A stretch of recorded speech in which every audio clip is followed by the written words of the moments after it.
So this one goes out to all the PvPers out there.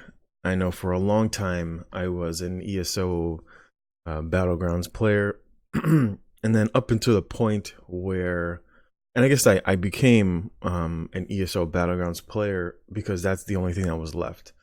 As a longtime player, someone who played during the late alphas, well throughout the the betas for the better part of about 5 years. I was an excuse me, I was an ESO PvPer. It's what drew me to the game. It's what the game was advertised as: large scale PvP, uh, no lag, with hundreds of players. That's what the advertisement was that drew me into the game. And if you're watching this video, it might have also been you, which would have drew you into the game. As the ESO PvE was never that interesting to get involved with, especially for an MMO. It was okay. It was like a means to an end. If you're a PvPer, the PvE grind is a means to get you into endgame content, which is PvP.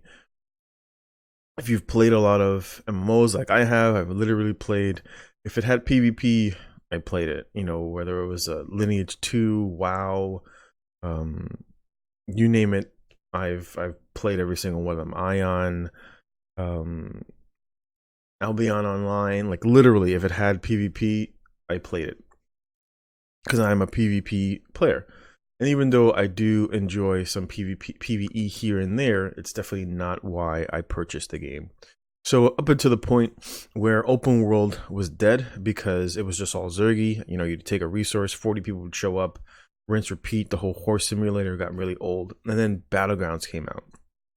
And Battlegrounds is actually available before the game actually released. They didn't release it because, ironically, they had issues with their queue system that we still see that are present to this very day.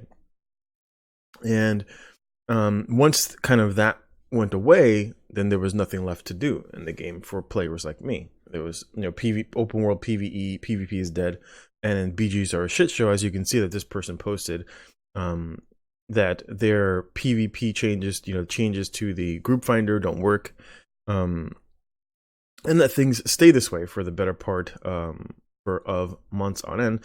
As games like this are typical, which I agree. I've streamed several streams where my BGs will start and it'll be like a 4v2v2 or a 4v2v4 or a 4v2v3 or even a 1. I've literally been the first person on my team and I already see the timer already starting, that the game is going to start. The BG match is going to start within the next 27 seconds or so, and then maybe I might get another person, and then you get a lever, and then because no one wants to do a 4v3v4 again, so then that person leaves, and then it never refills another person into the queue. Like, I've been in the queue waiting to get into a BG like last maybe a couple of patches ago, and you'd get thrown into the middle of a match. That just doesn't happen anymore. And so this happens for the better part of the past few patches, and PvPers are still here asking, when is this going to be fixed? ZeniMax is basically, as you see, ZeniMax is just very much ignoring what is going on. And if you are a PvPer, there's really no point into playing this game. So every time someone comes into my stream and they ask me, hey, I'm a PvPer, is this game worth getting into? I say, no, it's not, because the game isn't designed for you. The game is designed for the super casual, and the PvP aspect of the game is very broken. And so what is it that most PvPers just kind of don't get? That this game is no longer for them. It hasn't been for them for a long time. And for most part, most gamers are men. And I think most of the time they have a hard time letting go of certain relationships, right? Talking about this from a psychological aspect, no longer just about gaming, but typically men in any sort of a relationship have a much harder time moving on than women do, for example. I'm sure many of you know other people who have been in a relationship, and then literally a week or two later, and the woman is already seeing another guy, she's already in another relationship, or I'm seeing someone, etc. And the guy is like, what the fuck? Like, we just broke up yesterday and you're already seeing somebody today. And it's typically because most men romanticize the relationships that they're in instead of viewing them as functional aspects for the time being. And that's kind of what ESO is. Most men who are here, they're thinking about what ESO was when they first got introduced to it, what they thought it was, or what it used to be, how good it used to be way back, instead of looking at it from today's aspect, what it is today. And that's basically across all aspects of, relationships, right? It's more based on the psychology of the issues that men have in moving on. Because I see this all the time. I always take a look at the forums, and you'll see people talking about like, when is this going to be fixed? When is the lag going to get fixed? When is the group finder going to fix? When are BGs going to be fixed? When is the tank meta going to be resolved? When, etc. There's these numerous issues with the game that have been around for a long time. And of course, this is what I've said repeatedly, that this is what developers, not just ZeniMax Online Studios, but companies like EA, Activision, etc.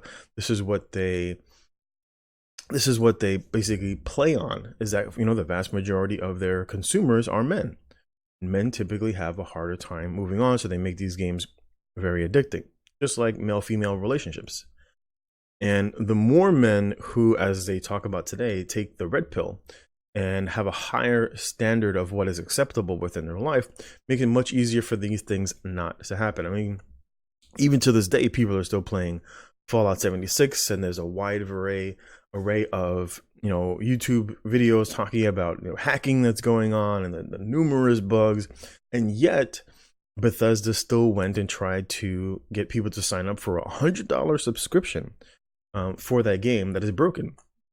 Same thing with games, like what's it called? Oh my god, just forgot the name of this to begin. Not Apex. Oh my god. In any event, there's been numerous games that have recently come out that have been broken, and you see the fanboy population like, no, this is going to be good, etc., and then they get let down again and again and again, and sometimes it takes them months for them to realize that, oh, this game is broken. But yet people will still play these games and say and advertise that the games are good. And whether they're, typically it's YouTubers and streamers, and of course those people have an objective, right? Their objective is to get you to watch their video, to watch them on stream, etc., so that they can maintain this as a source of their living. But my objective is to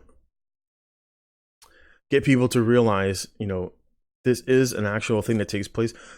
What affects you in your real life affects you in every aspect, whether it's gaming, whether it's, dealing with the other women, whether it's your job, etc. That people tend to have a hard time to let go of things that they normally know that they should. People that, I can't stand there, I can't stand my job, this job sucks, etc. But yet they're still there year after year after year, instead of doing something else to move on. Same thing with the relationships. It's like people, oh, she cheated, or she did X, Y, and Z, or she does things I don't like. But men typically stay in those situations, and it's primarily because they're just lack of motivation, lack of wanting to move on, lack of realizing that there are better options that are out there in terms of relationships, jobs, different game companies that are offering better content.